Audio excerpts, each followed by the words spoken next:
Ok. Então, definido o quadro em momento, o quadro vetor momento, nós vamos então ver como que a energia da partícula pode ser calculada. Então, a coisa é a seguinte.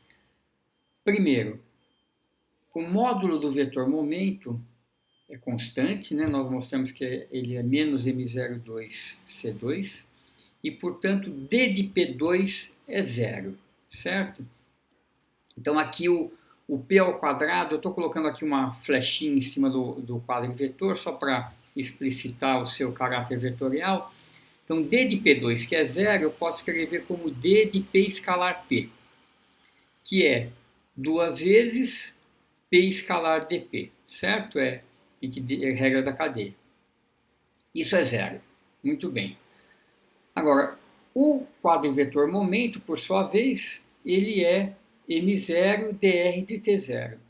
Então, se P escalar dP é zero, ou seja, se o quadro vetor momento é ortogonal ao dP, e o P é proporcional ao dr, certo? Se eu substituir P por m dr dt0, eu vejo que dr dt0 escalar dP é zero. Como dt0 é um escalar, o dr escalar dP é zero, certo? Ou seja, o momento P é paralelo ao vetor dr. Então, se P escalar dP é zero, dr escalar dP também é zero. Então, vamos fazer esse cálculo usando explicitamente as componentes do quadro vetor R e do quadro vetor P, lembrando que a nossa métrica é sempre colocando o sinal de menos a componente espacial, certo? Então, o que é um dr? O R é CT XYZ. Então, um dr é um C dt, e as componentes espaciais são dr, dx, dy, dz. Eu vou fazer isso escalar o momento. Então, dp. Então, lembra que o P, a componente zero do P é Cm0 gama, certo? Vamos voltar aqui para as componentes do P. Então, a única coisa, como m0 é constante, C é constante, a única coisa que varia é o gama, porque a velocidade da partícula varia, certo? Então, a gente pode escrever essa componente do P como Cm0 de gama, e as componentes espaciais é um dp, dpx, dpy, dpz. Então, o produto escalar desses dois quadrivetores é menos as componentes espaciais, então vai ficar cdt vezes cm0 de gama, entra com sinal de menos, então vai ficar menos m0 c quadrado de gama dt, e as componentes espaciais a gente soma, então mais dr escalar dp. E tudo isso é zero, certo? Muito bem, passando os termos, dividindo, então eu vou dividir tudo por dt e passar esses termos que estão com sinal de menos para o outro lado da equação. Então vai ficar com m0 c2 de gama, então o dt sumiu, e o dt eu passo para o outro lado dividindo, vai ficar dp, dt escalar dr. dp dt é a força, certo? A variação do momento com o tempo. Então, F escalar dr é o trabalho realizado pela força nesse intervalo dt, onde a partícula se deslocou de dr. Então, isso é a variação de energia, é o trabalho realizado pela força sobre a partícula, é a variação de energia da partícula devido à ação da força. E se eu olhar, então, a equação, o lado esquerdo e o lado direito, eu vou ter que m0c2 de gama é dE. Então, eu posso integrar dos dois lados da equação, né, e obter E igual a m0c2 gama. Certo? São duas diferenciais exatas de cada lado, porque m0c2 é constante. Então, essa é a famosa fórmula E igual a mc ao quadrado. Novamente, se eu escrever m0 gama como a massa relativística, que não é mais usado, ficaria realmente mc2, mas é mais tradicional hoje em dia escrever m0 gama c quadrado. Certo? Então, essa é a famosa fórmula de Einstein, ligando a massa relativística com a energia da partícula. Muito bem, é interessante aqui reescrever essa fórmula, E igual a mc ao quadrado, em termos do momento. Notem que gama, ele depende da velocidade da partícula, certo? Gama é 1 sobre raiz de 1 menos V2 sobre C2. Então, dependendo da velocidade da partícula, a sua energia relativística muda.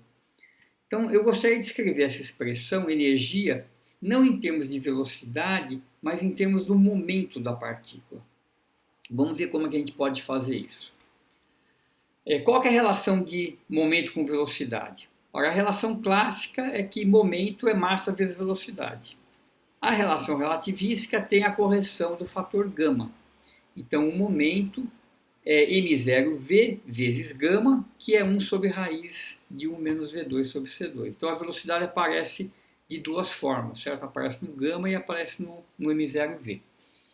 Então, tomando o quadrado da expressão, eu vou ter p ao quadrado igual a m0 ao quadrado, faltou um quadrado ali no m0, vou corrigir depois. E a raiz some, então fica 1 menos v2 sobre c2 no denominador. Então, dessa expressão, a gente pode isolar o v, certo? E escrever v em função de p.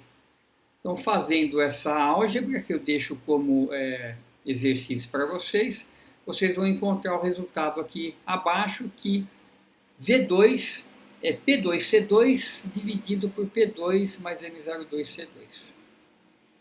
Muito bem, então vamos escrever o gama, que usualmente está escrito em termos de V, em termos do momento P. Então é mais fácil trabalhar com gama novamente tem um errinho aqui, eu vou corrigir nos slides. Gama a menos 2, né, o inverso de gama ao quadrado, que é 1 menos V2 sobre C2, certo? Então eu substituo esse V da expressão de cima e eu obtenho gama menos 2 em termos do momento, que é dado por essa expressão M02C2 sobre P2 mais M02C2. E finalmente a gente substitui isso na fórmula de energia. Então aqui é melhor elevar tudo ao quadrado novamente para ficar mais fácil a manipulação. Então a gente escreve E ao quadrado igual a M02 gama 2 C4. Substitui então a expressão de cima, que é gama a menos 2. Então eu substituo ao inverso para dar o gama 2. Então a gente vê que o M02C2 se cancela. E fica, então, E ao quadrado igual a P2C2 mais M02C4. Então, essa é uma expressão também bastante conhecida, bastante famosa e importante. E, em particular, nós podemos aplicá-la para fótons, né? Fótons se movem com a velocidade da luz e têm massa de repouso zero. Então, se nós tentarmos usar diretamente essa expressão anterior, a massa de repouso é zero, mas o gama, por outro lado, como V igual a C, vai para infinito. Então fica uma expressão que a gente não consegue manipular de forma correta. No entanto, nesse formato, essas ambiguidades desaparecem, a gente pode fazer M0 igual a zero, e por fóton a gente vai obter que E igual a PC, que também é uma outra relação bastante importante da óptica. Certo? Então, isso conclui mais ou menos o que eu gostaria de mostrar para vocês em termos de relatividade. Eu sei que é pouco, é um tanto quanto resumido. Vocês vão ter que trabalhar um pouco nessa aula, porque não dá para fazer as manipulações aqui explicitamente para vocês, mas eu acredito que vocês conseguem fazer isso sem muito problema. Uma coisa importante que eu gostaria de chamar a atenção é que a força, né, em relatividade, a gente pode usar essa expressão F igual a dp dt. Então, notem que o P é M0, V, gama. Então, o gama envolve a velocidade, que também depende do tempo. Então, quando a gente for fazer esse dp dt, tem que tomar cuidado para derivar o gama também, porque ali tem a velocidade. É possível definir um quadrivetor força, onde as componentes espaciais vão ser essencialmente esse F que nós estamos vendo aqui, mas isso está um pouco além do escopo dessa introdução, então eu não vou não vou me aprofundar muito mais nisso daqui. Uma coisa importante que vocês podem fazer como exercício dado que o quadrivetor momento, né, é um quadrivetor e se transforma como o quadrivetor posição, vocês podem então obter as transformações de Lorentz para energia e momento. Né? Notem que a componente zero do quadrivetor é quase energia. Né? Energia é m0 gama c quadrado. Então, essa componente zero do momento, eu multiplico e divido por um c, ela é E sobre c. Então, a componente temporal do quadrimomento é energia em unidades de c, e a componente espacial é o momento. Muito bem. Eu só queria, antes de terminar, mostrar rapidamente dois detalhes do cálculo do quadrivetor momento que vocês podem talvez ter alguma dificuldade. Eu falei que nessa dedução que dt0 é gama, né, é o fator de dilatação do tempo. Vamos olhar isso aqui com um pouquinho mais de cuidado, porque tem uma sutileza aqui. Então, veja só, o que eu estou chamando de dt é o tempo medido no meu referencial em que eu observo a partícula. O dt0 é um referencial que se move junto com a partícula com velocidade v. Então, em termos da nossa notação padrão, o referencial 1 é o referencial de observação e o referencial 2 é aquele que está se movendo junto com a partícula com velocidade v, certo? Então, v é a velocidade com que eu observo a partícula e 2 é o referencial que está se movendo exatamente com essa velocidade. E notem que a velocidade no referencial da partícula no referencial 2 é zero, por definição, ele está indo junto com a partícula. Então, essa expressão aqui, da transformação de Lorentz, eu vou inverter, em vez de escrever T2 como gama T1 menos E sobre C2x1, eu vou escrever T1 como gama T2 mais V sobre C x2. Né? Lembre que para inverter do sistema 1 por 2 é só trocar o sinal da velocidade. Então, eu vou reescrever essa expressão aqui. Então, T1, escrito em termos de T2. Então, T1 é o meu tempo T. T2 é o tempo T0, que está indo junto com a partícula. Então, dt, dt0 é dt1, dt2.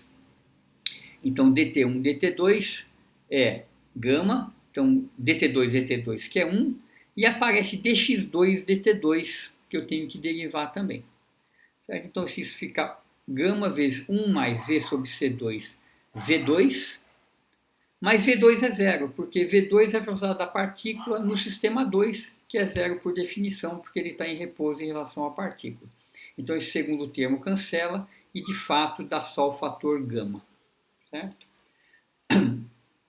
A outra coisa é o cálculo do módulo do vetor momento. Eu vou fazer aqui para vocês. Para mostrar que dá aquele valor constante. Então, P ao quadrado. Então, eu vou fazer o quadrado da componente 0, M0, 2, gama 2, C2, ainda com sinal de menos, mais, desculpa, ficou um sinal de menos errado ali novamente, eu vou corrigir, mais M2, gama 2, V2, que são as componentes do momento ao quadrado, certo? M0, gama V. Então, eu coloco em evidência o primeiro fator, M0, gama 2, C2, isso multiplica 1 menos V2 sobre C2. 1 menos V2 sobre C2 é o inverso de gama ao quadrado. Então, isso cancela o gama ao quadrado e fica só menos M02 C2, certo? Então, esses errinhos de digitação eu vou corrigir nos slides, os slides vão estar já corretos. Eu vou novamente interromper o vídeo aqui e vou, na última parte, fazer as duas aplicações que eu falei para vocês, que é o efeito Doppler e o paradoxo dos gêmeos. Muito bem.